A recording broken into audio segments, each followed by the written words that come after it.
Well,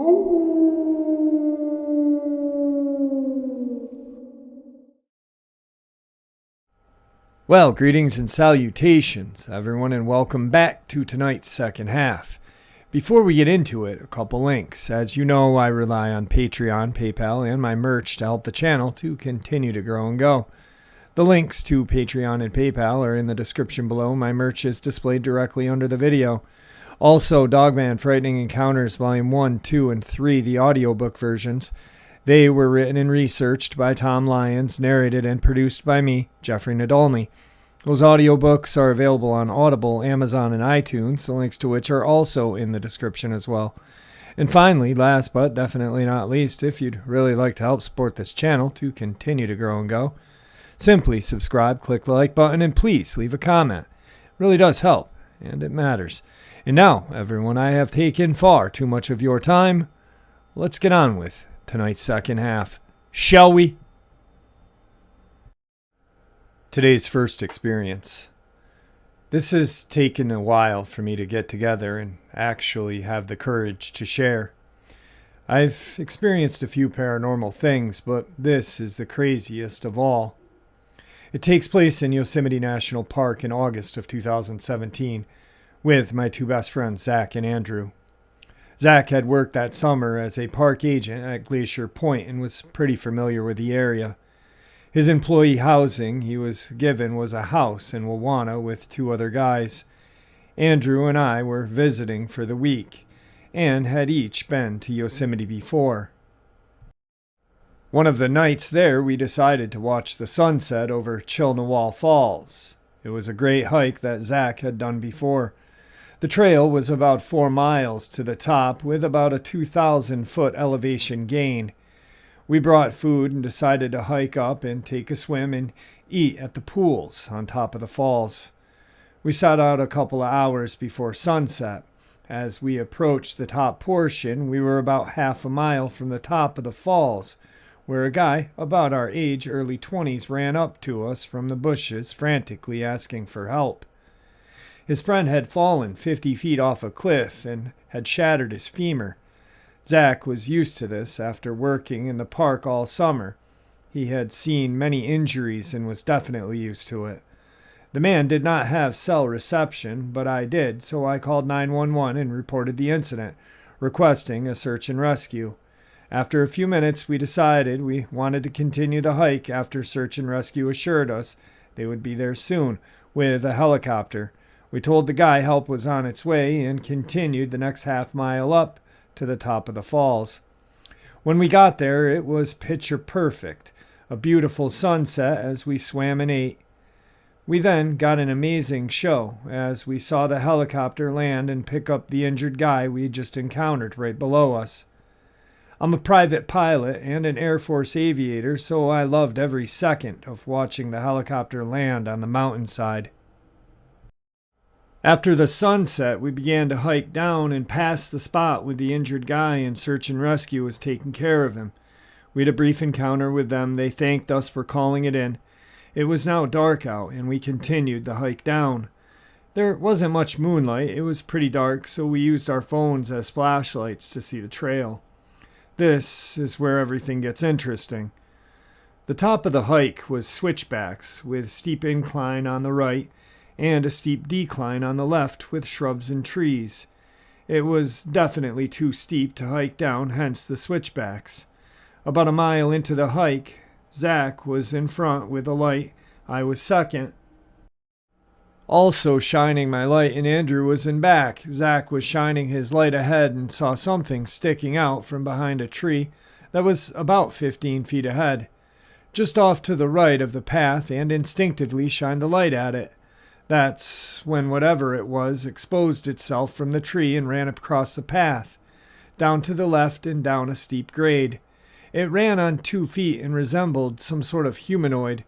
It was a little shorter than us and very clearly had 2 arms and 2 legs, but it moved in an inhuman way. It kind of resembled a person. It had a head and its limbs, but appeared to be just skin, no clothes at all. We all 3 saw it and stopped dead in our tracks. We continued shining our light down to where it ran, down the left side of the mountain, but did not see anything after it ran down. We were absolutely horrified, none of us really knowing what to say because we had no idea what we saw. The worst part was that we had another 3-mile hike down and 1.5 miles from the trailhead to Zach's house, all while knowing that this creature could be stalking us and was near. Luckily, we made it to his house terrified and exhausted, but without harm. Whatever it was must have been just as scared of us as we were it. We had a subsequent experience a couple years later in Tioga Pass, right outside of Tioga Gate of the park. We were camping in a closed campground in Tioga. In the middle of the night, I woke up to go to the bathroom, and before exiting the tent, I saw an orb about 5 feet from the tent, floating across with a bright light. I don't believe it was a person because Zach, Andrew, and I all saw the orb floating across, and there was no one around us. Our friend Jackson was also in the tent, and in the morning told us that he had felt rocks being thrown at the tent all night, along with hearing footsteps near the tent.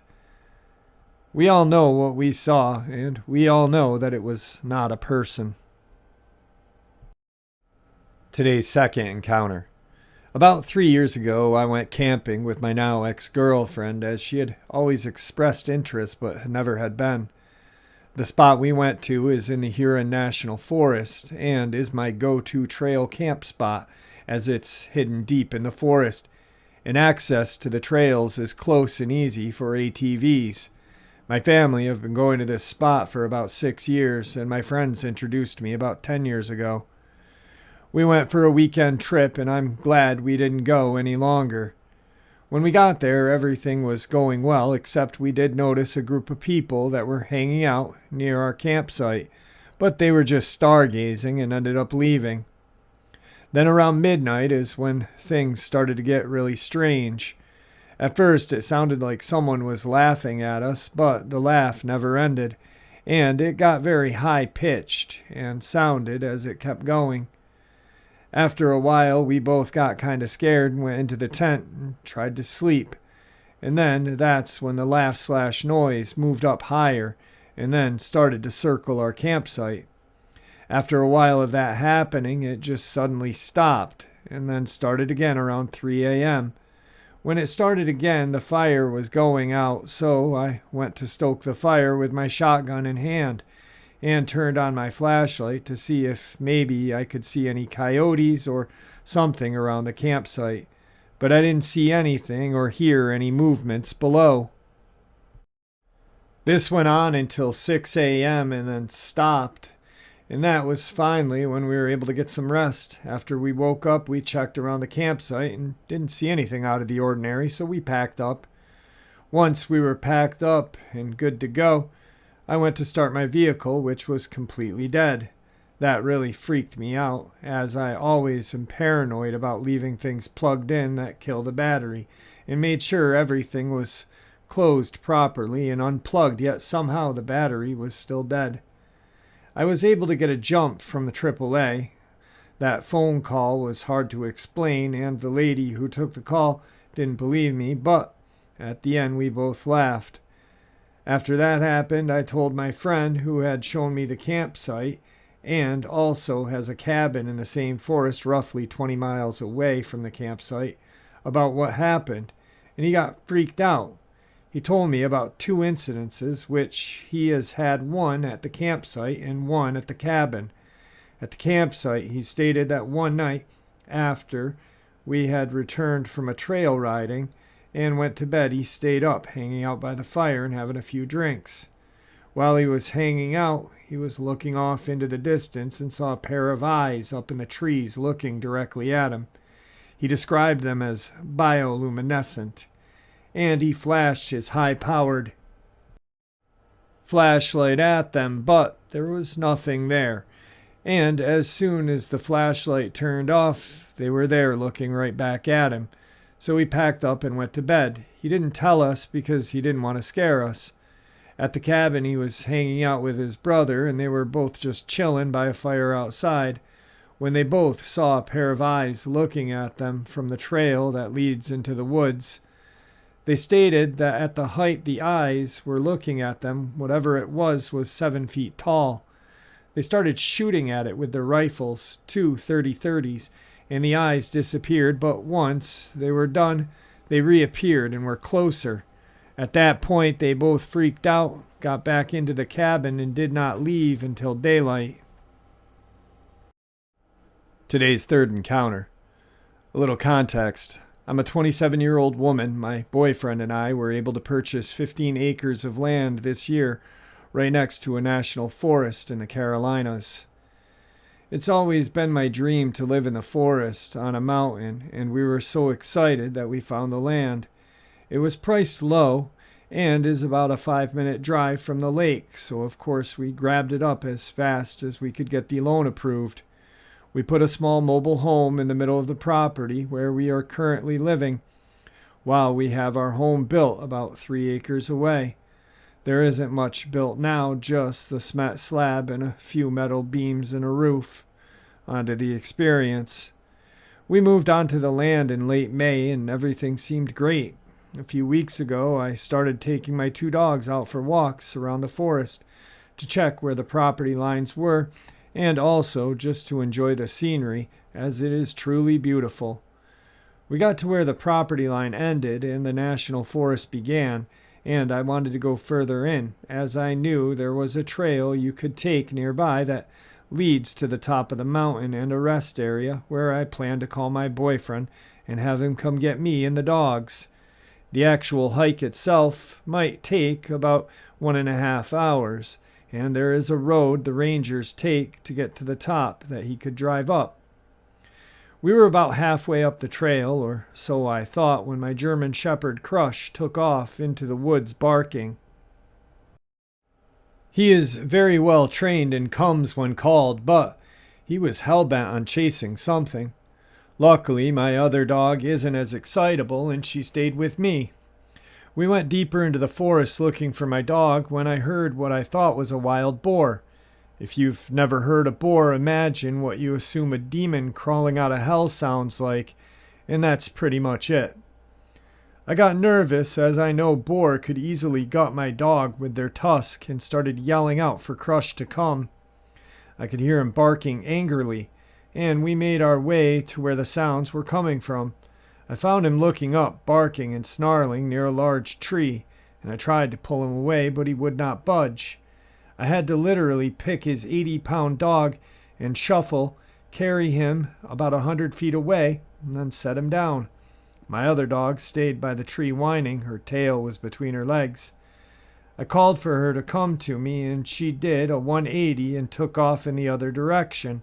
I looked up in the tree and couldn't really see much, so I just chalked it off as a big raccoon. It took about 2 hours, but I was finally back on my land with the dogs. I told my boyfriend about it when we got home, and he recommended not taking them out too far without leashes to avoid this again. When I asked him what he thought it was, he agreed it was probably an opossum or a raccoon, but I told him that did not explain the boar sound. He just said it's the woods, there are a lot of animals, and left it at that. A few days later, I was working from home when my dog started to go nuts. Crush started snarling and jumping up at the window. I yelled for him to stop barking. Since I had to make a call, I let the dogs out with the intention to bring them back in afterward. It took all of 10 minutes. I opened the door and my little dog is sitting on the porch and bolts inside. Crush was gone. I stepped out and started to call for him, scanning the woods for a big, furry black butt. I couldn't see or hear him, so I started to go into the woods and call for him. I made my way to where the house is being built, and he was standing by the right side of it. I called for him, and he stood there frozen, ignoring me, so I walked over to him when I saw what he was staring at. It was very large and on all fours. I don't know what it was. My first initial thought was a manged, hairless bear because of its size, but there are no bears in this forest. I double-checked before we moved in because I was worried about the dogs getting into it with one. It also was lean, so I know it wasn't a bear, as it was too thin to be one healthy enough to walk. There was fur or hair, but only on the back, and it was either dark brown or black. I couldn't see a face, but could tell that it did not have an animal snout. I grabbed Crush's collar and tried to tug him towards the construction, trying not to make any sudden movements. I felt the thing watching me as I led Crush into the middle of the concrete. I didn't take my eyes off of it. It was about 10 yards away when I heard the boar noise again. It was coming from it. Crush started barking and jumping towards it with me attached to him via collar. I said, "Screw that," jerked Crush back towards me and started running toward the mobile home. I slammed the door, locked it behind me, and grabbed a gun. I called my boyfriend a few times before he answered and started yelling at him to come home. There is something on the property. He was home in 10 minutes and took his truck over to the construction. When he got back, he said he couldn't see anything. It's been a couple of weeks since then, and this past weekend I saw it again. My boyfriend had to work late, so I was home with the dogs watching TV when my little one scratched at the door to go outside. Crush followed her out, and I left them to do their business. When I opened the door, the little one was shaking and could not get in fast enough. She hid under the dining table and refused to come out. I called out for Crush and couldn't see him, as he's a black dog. In the woods that night, I grabbed the flashlight and walked the perimeter of the house looking for him. I saw his big, furry black butt at the back of the house where the tree line began and called for him. He didn't move. I started towards him when I heard a bark from behind me. I felt my heart and stomach drop. I wanted to cry because I knew what I was looking at, and it wasn't my dog. He was behind me. I felt this overwhelming fear and dread and anger, and did something insane and stupid. I yelled at it and threw sticks. I told it to get away from us and get off our land, that I wanted to kill it. I seriously thought I was losing my mind because before I knew it, I was running towards it. I was 5 feet away when this thing leapt up into the woods. Its back legs were so long I thought it was going to kick me. It smelled like earth and rot. I got a better look at the back of the body. It was borderline human-looking, long limbs, short torso. Luckily, my moment of insanity was over, and my dumbass didn't chase it into the woods. I was mildly pleased with myself that I got it to run away. I started heading back towards Crush in the house when I heard the boar noise again.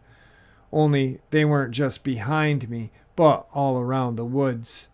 I told my boyfriend, and he thinks I'm seeing things. I called my dad, who told me to burn sage on the property and to have a shaman come and bless the land. I don't know what to do. I bought some cables to hook the dogs when they go outside so they can't go too far. I carry my gun with me anytime I have to go outside. I love this property. I love the forest and the mountains. I hate that I'm afraid any time I walk outside. My boyfriend doesn't go into the woods much, so I don't know if he will ever see it. So I just sound like the crazy woo-woo lady to him. And tonight's final encounter. Big Sur is a mountainous area in south central California situated on the edge of Los Padres National Forest, which is almost 3,000 square miles large, and overlooking the Pacific Ocean on the western side.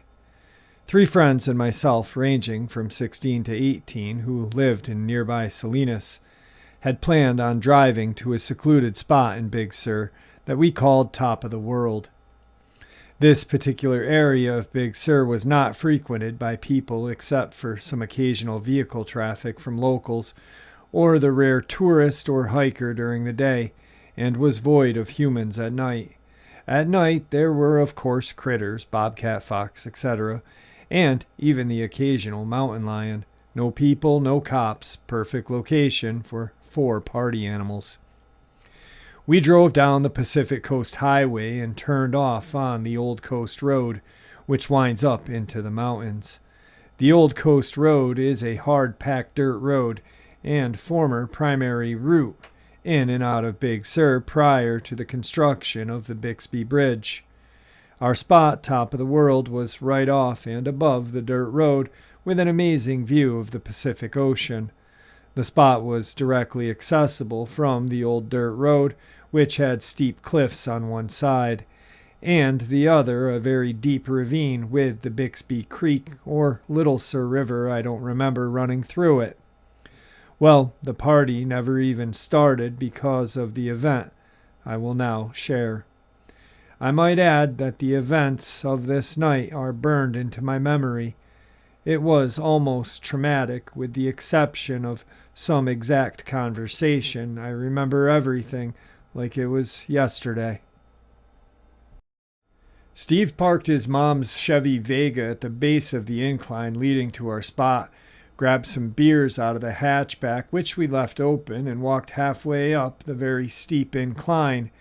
The distance between where Steve's car was parked and the top of the hill was maybe 30 yards. What happened next all took place in a matter of seconds, but it seemed like an eternity. We were sitting next to each other in a row facing the Pacific Ocean. Behind us was the crest of the hill, about 15 yards up. Beyond that, the dark and foreboding forest, looking out at the Pacific, talking little and just taking in the beautiful view while sipping our beers. We got quiet and maybe a bit reflective. I know I did. It was beautiful. At one point, in the midst of silence, something weird happened. Later, when all of this was over, we talked about this strange feeling that none of us had ever experienced. What happened was this. All of a sudden, we all looked at each other, and without speaking a word, as if every one of us was receiving an unspoken message or intuitive response to nature or a gut feeling, we simultaneously looked around behind us at the top of the hill. This is what we saw. There at the top, not 15 yards away, was a creature. It was simply standing there observing us. I will try my best to describe what we saw, despite the fact that it was almost midnight, which added to the creep factor, and our eyes were well acclimated to the darkness by then. This creature was not human, that I know for sure. It just stood there completely upright, arms to the side facing in our direction. Whether or not it was looking at us, I couldn't tell because, unfortunately, due to lighting conditions and the angle, I guess, I saw only the outline of the head and body. A very hairy head and body that was dark in color, no facial features that I can remember. There was very long hair or fur flowing down from the head, but there was an opening where the face must have been. All I saw was darkness between the hair and the head, no eyes or any other facial features. The head hair seemed to flow down and mix with the rest of the hairy body. I distinctly remember the arms. They were long but seemed to fit the size of the body. I don't recall them being overly long like an ape, but they also had long flowing hair, as did the torso and legs. It was tall, maybe 7 feet, but that could have been because we were looking up at it. It was also wide. It gave me the impression of great strength, and it made absolutely no sound. To be fair, I soaked all of this information up in 1 or 2 seconds, reason being an immediate feeling of fight or flight kicked in as soon as we all turned and saw this creature. Anyone that's been in combat or other life and death situations knows what I mean when I say fight or flight. Flight was definitely not an option, obviously, so we did, once again, simultaneously what most humans would do and got out of Dodge. We ran. I stumbled and fell because of the steep incline, and the guys made it to the car before I did. I didn't even bother trying to get in. Rather, I simply jumped into the open hatchback. Steve started the Vega and gunned it. We only got 2 corners away from the creature before Steve lost control, and we went sliding over the side of a cliff. Thankfully, the first 20 yards of the drop was gradual and was overgrown with thick underbrush that slowed the car to a stop before dropping off a steep cliff and into the creek below. We all climbed up, thanking our luck, and climbed back up to the road. Now we had to make a choice. Walking back in the direction we came would be only 3 miles or so back to the Highway 1, the Pacific Coast Highway. But that direction would also take us by the last place we saw the creature. The unanimous decision was to walk the other direction, which was 5 times as long to reach the highway. That's how scared we were. It took hours, but we made it alive and healthy, with an experience we could share with friends and family for the rest of our lives. And as Paul Harvey always said, and now you know the rest of the story. What a horrifying set of events that last encounter was. And, if I do say so myself, a terrifying set of encounters to end the night with. I hope you guys all enjoyed this.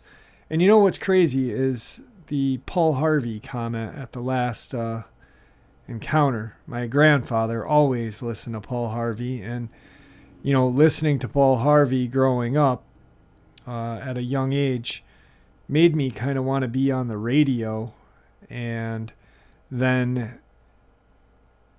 introduced into paranormal at an older age, at an older age. I then became obsessed with the paranormal, cryptids, UFOs, ghosts, yada yada.